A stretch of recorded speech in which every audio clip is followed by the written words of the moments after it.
Fungus हमारे ना Asia में, स्पेशली हमारे हिंदुस्तान में ही फंगस आपको ना आपके आजू बाजू मिल जाएगा। आप कभी फंगी देखे हो जिससे आपका फूड भी होता है, वो फंगस लग जाती है उसके ऊपर, फंगस की वजह से वो धीरे धीरे खराब होने लगता है। ठीक है, फूड अगर आपने देखा हो तो फंगस तो हमारे चारों तरफ है। फिर ये ब्लैक फंगस वेरिएंट क्या है और उससे हमें अभी ऐसे कैसे खतरा हो गया, कोरोना के आते कैसे खतरा हो गया, मतलब कोरोना के बाद इसके बारे में चर्चा बहुत ज्यादा हो रही है। क्यों? जबकि हमारे आसपास फंगस हर टाइम अवेलेबल रहती है, तो इतना खतरा क्यों है उसके बारे में जानते हैं। सीवियर कंडीशन पकड़ते हैं सबसे पहले। इतनी बात अभी क्यों हो रही है?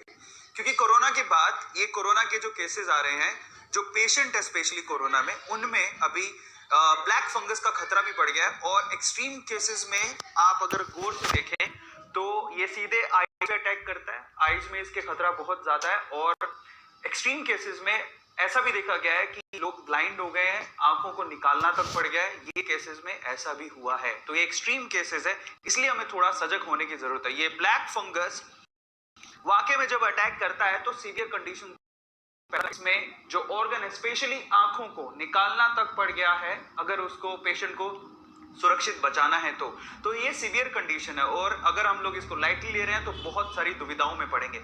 ये एक्सट्रीम केस अभी तक आया है, हिंदुस्तान में आ चुका है, और इसलिए इसके बारे में बात करनी बनती है। लेकिन ऐसा नहीं है कि सिर्फ आंख को इफेक्ट करता है या सिर्फ आपके अंधे होने के चांसेस हैं।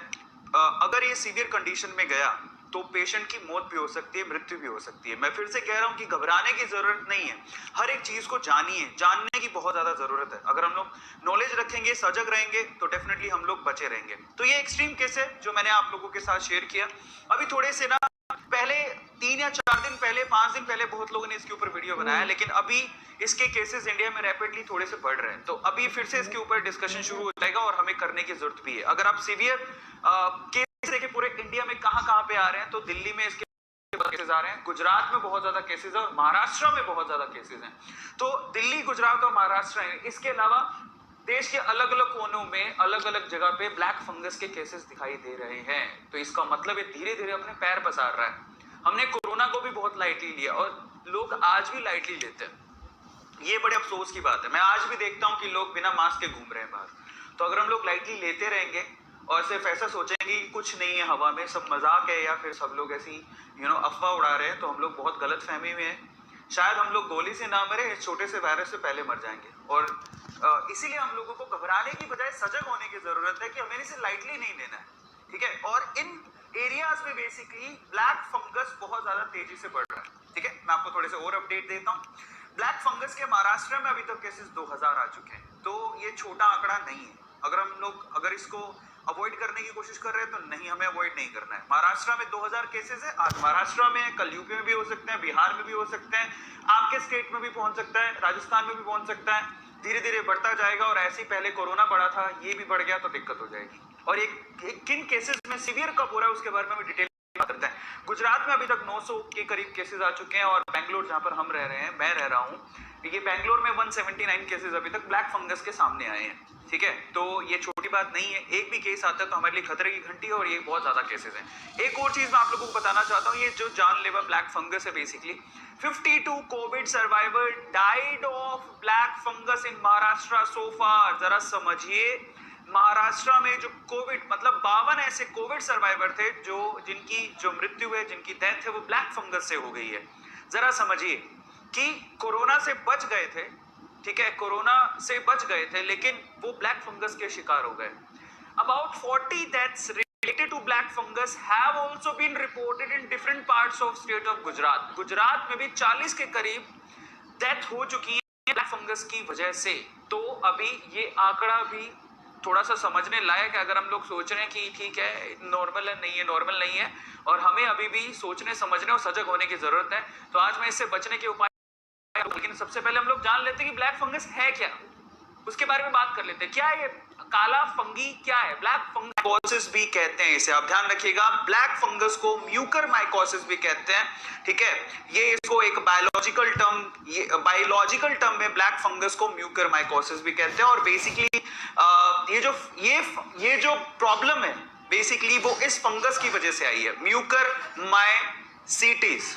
ठीक है, म्यूकर माइसिटिस, इस वजह से ये प्रॉब्लम क्रिएट हो रही है। ठीक है, अब ये तो बायोलॉजिकल टर्म्स हैं, हमें ज्यादा से तवज्जो नहीं रखनी है। प्रॉब्लम ये है कि हमें इसके बारे में थोड़ा डिटेल में जानना है और ये कैसे होती है उसके बारे में जानना है। तो चलो मैं आपको बताता हूँ। पहले तो ये फंगस कहाँ पे पाया जाता है उसके बारे में जानने की बहुत ज्यादा जरूरत है। सबसे पहले तो मिट्टी में, जो गीली मिट्टी है, स्पेशली वेट गीली मिट्टी है, वहां पर आप लोगों को ये फंगस मिलेगा, प्रेजेंट होता है। गीली मिट्टी के अंदर ये फंगस आप लोगों को देखने को मिलेगा। इसके अलावा अगर आप प्लांटिंग करते हैं घर पे, तो खाद के अंदर भी ये फंगस होता है। जो खाद होती है, ठीक है, उसके अंदर भी ये फंगस होता है, ऑलरेडी होता है। इसके अलावा यहां पर गौर करिएगा, अगर आप फ्रूट्स मंगाते हैं, वेजिटेबल्स मंगाते हैं, जो फ्रूट्स और वेजिटेबल्स बेसिकली खराब हो जाते हैं, सड़ने लगते हैं, वो फंगस की वजह से सड़ने लगते हैं, उनमें भी ब्लैक फंगस होता है। तो ब्लैक फंगस आपके अवेलेबल है चारों तरफ, अगर आप ध्यान से देखोगे। इसके अलावा हवा में भी होता है, ये फंगस हवा में भी होता है। अब जरा समझिए आप प्रॉब्लम कोज क्या है, जरा आप देखिए, हवा में भी ये प्रेजेंट है, समझ में आ रहा है। इसके अलावा अगर आपके बलगम की शिकायत है, जो बलगम होता है, ठीक है, म्यूकस जिसे हम लोग कहते हैं, उसमें भी ये फंगस होगा अगर आप लोगों ने इनहेल किया है तो इसका मतलब आपके जो म्यूकस है, जो बलगम रहती है, उसमें भी वो फंगस हो सकता है। तो बलगम तो हमें बहुत पहले से हो रही है ना, तो हमें इतना इफेक्ट क्यों नहीं करता, और आज इसके बारे में इतनी चर्चा क्यों हो रही है, तो मैं आपको समझाता हूं जरा। अब ये ह्यूमंस को कैसे इफेक्ट करता है, जरा उसके बारे में बात कर लेते हैं। ह्यूमंस को कैसे इफेक्ट कर रहा है, how does it effect humans. Actually problem ये आ रही है कि हवा में भी मौजूद है, ये सॉइल में भी है, हवा में भी है। और अगर आप लोगों ने मास्क नहीं लगा रखा और गलती से वो फंगस आपने इनहेल कर लिया, स्पेशली देखो ये जो प्रॉब्लम है ना, ये नॉर्मल लोगों के लिए नहीं है जिनकी इम्यूनिटी स्ट्रांग है। तो इसलिए बार बार बोला जाता है कि अपनी इम्यूनिटी स्ट्रांग करने के लिए ऐसा फूड कंज्यूम करो जो आपकी इम्यूनिटी को अंदर से स्ट्रांग करे। ज्यादातर सिट्रस फूड आपको इसलिए खाने को बोले जाते हैं ताकि आप लोग क्या करें, अंदर ही अंदर अपनी इम्यूनिटी को स्ट्रांग करें, है ना।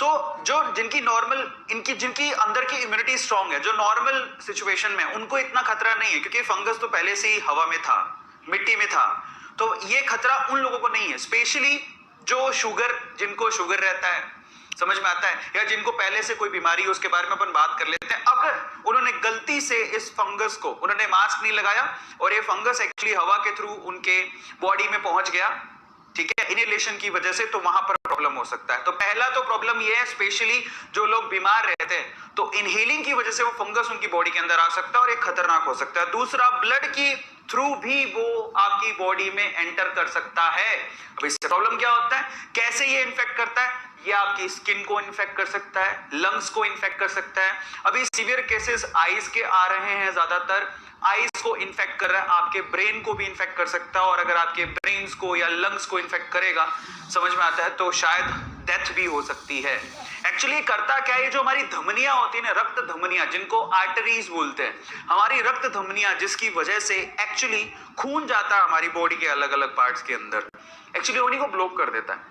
और अगर अलग अलग पार्ट्स में, सपोज करो कि हमारा ब्रेन में खून जाना बंद हो गया, तो हम लोग फिर ब्रेन ही डेड हो गया, उसके बाद हम बचेंगे ही नहीं। तो ट्राई टू अंडरस्टैंड कि ये बहुत सीवियर है और इससे हमें बचने की जरूरत है। चाहे हम स्वस्थ भी हो तो भी हमें इसके उपाय जानने की जरूरत है, क्योंकि आज हम उसके उपाय जानेंगे तो मान लो कोई, अगर हमारे घर पे कोई पेशेंट है किसी भी चीज का, तो उसको हम बचा सकते हैं। और ये पिक्चर आपको थोड़ा सा हिला सकती है, बट ये सच है। एक्चुअल में ये एक प्रॉब्लम है, जो एक घाव बन जाता है आंख में, और देखो सीवियर कंडीशन, आंख तक निकालनी पड़ गई है, आंखों की रोशनी जा चुकी है, फंगस और नहीं बढ़ जाए इसकी वजह से आंख तक निकालनी पड़ी है, और ये सच है। तो जरा आप ध्यान से समझिएगा, इसलिए हमें जानने की बहुत ज्यादा जरूरत है। इससे बचे कैसे, उसके बारे में बात कर लेंगे। एक्चुअली होता कैसे है, मान लीजिए आप वेट, जहां पर ज्यादा गीला होता है, अगर आप गार्डन में घूम रहे हैं, ज्यादा गीला है, ठीक है, तो वहां से वो फंगस आपकी बॉडी में जा सकता है और आपको इन्फेक्ट कर सकता है। ये भी एक तरीका है, लेकिन अगर आप स्वस्थ हो, आपकी इम्यूनिटी अच्छी है, तो आपको ये इन्फेक्ट नहीं करेगा। लेकिन अगर आप शुगर पेशेंट हो या फिर कैंसर पेशेंट हो, वो आपको मैं बताता हूं, तो आपको सीवियर इन्फेक्शन हो सकती है। सो बी केयरफुल अबाउट दैट। तो उसके बारे में हम लोग डिस्कशन करेंगे। दिस इज द प्रॉब्लम, ये सबसे बड़ी प्रॉब्लम है। चलो तो सिम्टम्स के बारे में बात कर लेते हैं। क्या सिम्टम्स हैं इसके, हमें कैसे पता लगेगा कि हमें ब्लैक फंगी जो है या ब्लैक फंगस है वो हमारे शरीर में जा चुका है? हमें तो मालूम नहीं पड़ेगा, बहुत माइक्रोब्स होते हैं, छोटे छोटे होते हैं, हमें तो दिखते भी नहीं है आपको। अगर चले गए तो सिम्टम से मालूम पड़ता है कि हमारी बॉडी में प्रॉब्लम हो रही है। कैसे पता लगेगा? सबसे पहले तो आई, जो आपकी आंखें है, उनमें रेडीनेस आने लगेगी, रेडनेस आने लगेगी, लाल होने लगेगी आपकी आंखें, समझ में आता है, और पेन होना शुरू हो जाएगा आंखों में। ये एक सिम्टम है जो आपको ध्यान देना है। और यहां पर सबसे ज्यादा सीवियर कंडीशंस अभी तक जो देखी गई है वो आंखों से रिलेटेड ही देखी गई हैं। समझ में आता है? रेडनेस आंखों, सिर्फ आंखों के अंदर ही नहीं, आंखों के आजू बाजू भी लाल होने लगेगा। इसके अलावा आपको ब्लड वॉमिट्स आने लगेंगी।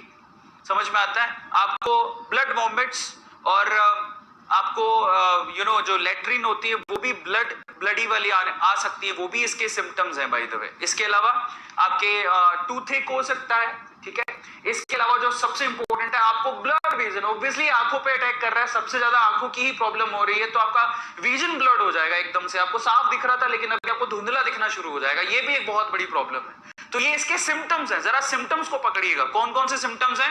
आपकी आंखों के अंदर ही नहीं, आजू बाजू भी लाल होंगे, आपकी जो आंखें हैं वो लाल होनी शुरू हो जाएंगी। वॉमिट आपको ब्लडी आ सकती है, लेट्रिन भी आपको ब्लडी आ सकती है, आपके टूथेक हो सकता है। ये तो नॉर्मल भी हो सकता है, लेकिन ये टूथेक भी उसकी एक सिम्टम है। इसके अलावा आपका ब्लड विजन भी हो सकता है, आपको धुंधला दिखना भी शुरू हो सकता है। अब ज्यादा समझे कि जरा हम इसको समझ लेते हैं। मैं बार बार इस बारे में बोल रहा हूं कि खतरा एक्चुअली उनको नहीं है जिनकी इम्यूनिटी स्ट्रॉन्ग है। तो किनको खतरा है उसके बारे में बात कर लेते हैं। खतरा एक्चुअल में किसको है? तो खतरा स्पेशली उनको है जिनकी इम्यूनिटी वीक है, जिनमें रोग प्रतिरोधक क्षमता जिनके शरीर की वीक है, वो हाई रिस्क पर है। इसीलिए अपनी इम्यूनिटी में बार बार बोला गया अपनी इम्यूनिटी पे ध्यान दो, अपनी इम्यूनिटी पे ध्यान दो। ऐसे पेशेंट इससे ज्यादा इन्फेक्ट होंगे। इनफैक्ट मैं आपको आर्टिकल है जिसमें इंटरव्यू में ये किनका है, एम्स के जो चीफ हैं, उन्होंने भी ये कहा है, misuse of steroid major cause behind the black fungus. क्या हो रहा है कि अगर आप ध्यान से देखो तो कोरोना का जब ट्रीटमेंट किया जा रहा है उसमें स्टेरॉइड्स का